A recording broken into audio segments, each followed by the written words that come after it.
Daily. Taste the Daily.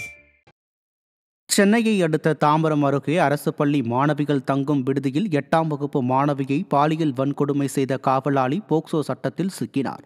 Tambaram sanatorium பகுதியில் உள்ள அரசு பள்ளி மாணவிகள் விடுதியில் தங்கி அரசு சேவை இல்லம் மகளிர் மேல்நிலைப் பள்ளியில் படித்து வந்த 8ஆம் வகுப்பு மாணவி இரவில் தூங்கிக் கொண்டிருக்கும் போது விடுதியின் காவலாளி பாலியல் வன்கொடுமை செய்ததாக கூறப்படுகிறது. இதில் படுகாயமடைந்த மாணவி ராஜீவ்காந்தி அரசு மருத்துவமனையில் சிகிச்சை பெற்று வருகிறார். இந்நிலையில் மாணவிக்கு பாலியல் தொல்லை கொடுத்த அரசு பள்ளி மாணவிகள் விடுதியின் காவலாளி மேத்யூ என்பவர் போக்சோ சட்டத்தின் கீழ் பிடிபட்டார். அரசு தங்கும் விடுதியில் பெண் குழந்தைகளுக்கு முறையான பாதுகாப்பை ஏற்படுத்தாமல் பெண் பாதுகாப்பு குறித்து அப்பா ஸ்டாலின் வசனம் மட்டும் பேசுவது வெட்கக்கேடானது என பொதுமக்கள் விமர்சித்துள்ளனர். நாமக்கல் மாவட்டம் பள்ளிப்பாளையம் அருகே 4 வயது குழந்தைக்கு அங்கன்வாடி மையத்தில் பாலியல் தொல்லை அளிக்கப்பட்டதால் அதிர்ச்சியடைந்த பெற்றோர் பள்ளியை முற்றுகையிட்டு போராட்டம் நடத்தினர்.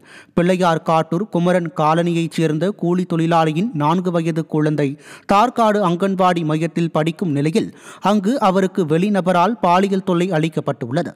இதை அறிந்து பெற்றோர் அதிர்ச்சியடைந்து அங்கன்வாடி மையத்தை முற்றுகையிட்டு போராட்டம் நடத்தினர். தீயசக்தி திமுக ஆட்சியில் கல்லூரி, பள்ளி, அங்கன்வாடி மையங்களில் நடக்கும் பாலியல் வன்கொடுமை மூலம் சிறுமிகள் முதல் மூதாட்டிகள் வரை பெண்கள் யாருக்கும் பாதுகாப்பு இல்லை என்பதை வெட்ட வெளிச்சமாக்கி உள்ளதாக மக்கள் குற்றம் சாட்டுகின்றனர்.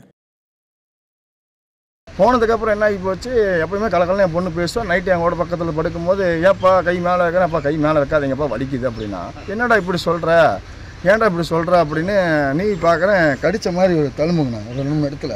அப்புறம் என்னடாக்குன்னு வேறு எங்கேயா பிடிச்சாங்களா இல்லைன்னா வேறு எதாவது பண்ண சொல்லுவாங்கடான்னுக்கிறேன். இங்கெல்லாம் தொடாதீங்கப்பா இங்கெல்லாம் வலிக்குது அப்படிங்கிறா. எனக்கு சொல்லவும் முடியல மெல்லவும் முடியல, என்ன பண்ணுறதுன்னு ரொம்ப சங்கடமாக இருக்குது.